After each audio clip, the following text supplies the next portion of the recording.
Hello viewers, आज हम सीखेंगे कि हम मार्जिनल कॉस्ट प्रॉफिट की कैलकुलेशन किस तरह करते हैं। तो हमारे पास सेलिंग प्राइस पर यूनिट कितना है, 150 है।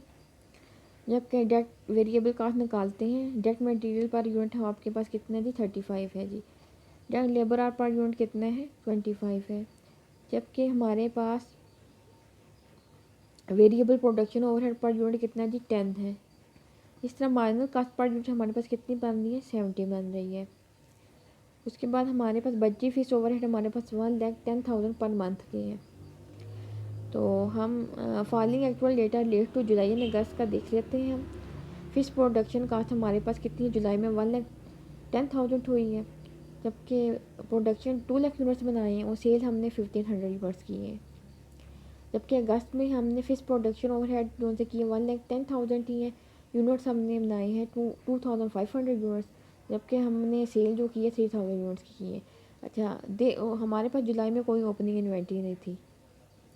इसका मतलब ये है कि there is no closing inventory at the end of the August as production in the 2 month 2,000 plus 2,500। Total हमारे पास जितने यूनिट्स बनाए हैं जी, 4,500 यूनिट्स बनाए हैं।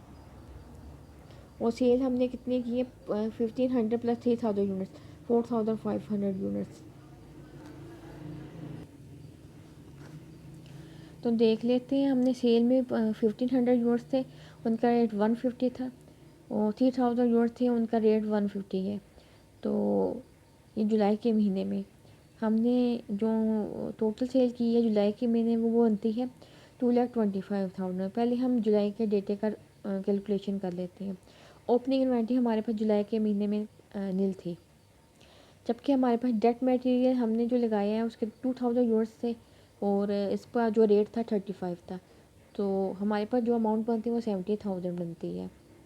जबकि डायरेक्ट लेबर हमारे पास कितने थे, 2,000 यूनिट्स थे और 25 इसका रेट था। तो हमारे पास टोटल अमाउंट बनती है 50,000। जबकि हमारे पास वेरिएबल ओवर है 2,000 यूनिट्स, उसका रेट 10 था। तो टोटल हमारे पास अमाउंट जो बनती है वो 20,000 बनती है। तो हम अब हमारे पास जो सा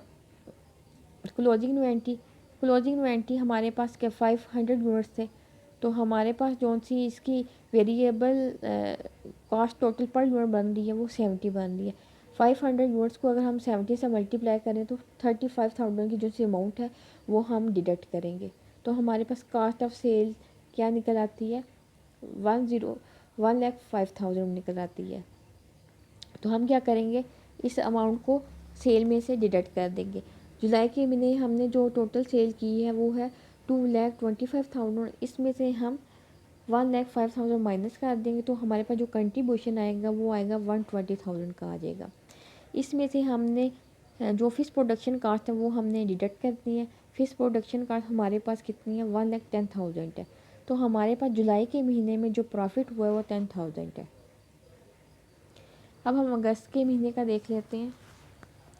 अगस्त के महीने में हमने क्या किया है, जो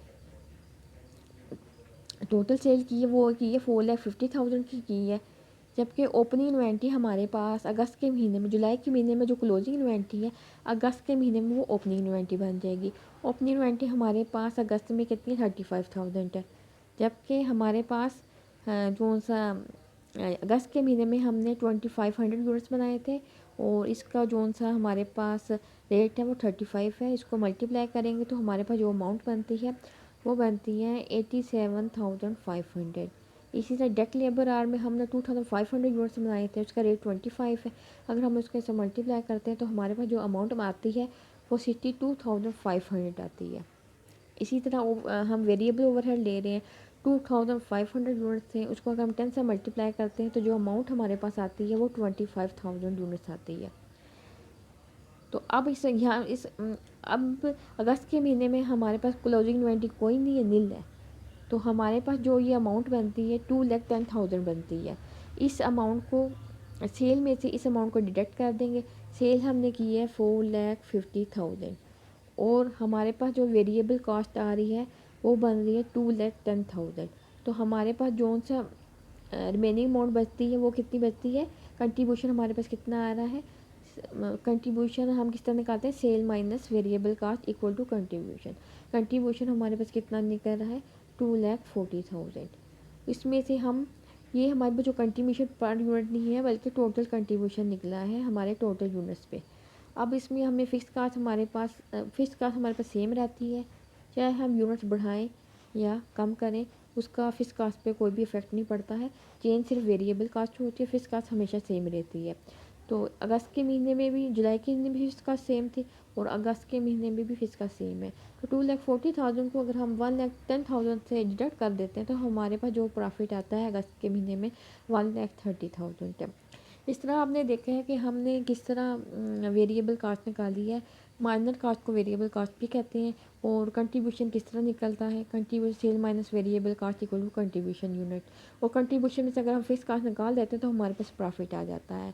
हमने एक एग्जांपल के ज़रिए देखा कि हम एक प्रॉफिट स्टेटमेंट किस तरह बनाते हैं और किस तरह हम उसकी कैलकुलेशन करते हैं और किस तरह उसका कंट्रीब्यूशन निकालते हैं और कंट्रीब्यूशन निकाल के फिर फिक्स कास्ट निकाल के हम प्रॉफिट जनरेट कर देते हैं। जब हम वेरिएबल कास्ट अगर हम ज़्यादा यूनिट बनाएंगे तो वेरिएबल कास्ट ज़्यादा इनकर होगी, अगर हम यूनिट्स कम बनाएंगे तो हमारे पास कास्ट कम इनकर होगी। लेकिन ये कि यूनिट्स बढ़ाने या कम करने से फिक्स कास्ट पे कोई इफ़ेक्ट नहीं पड़ता है, फिक्स कास्ट हमारी सेम रहती है।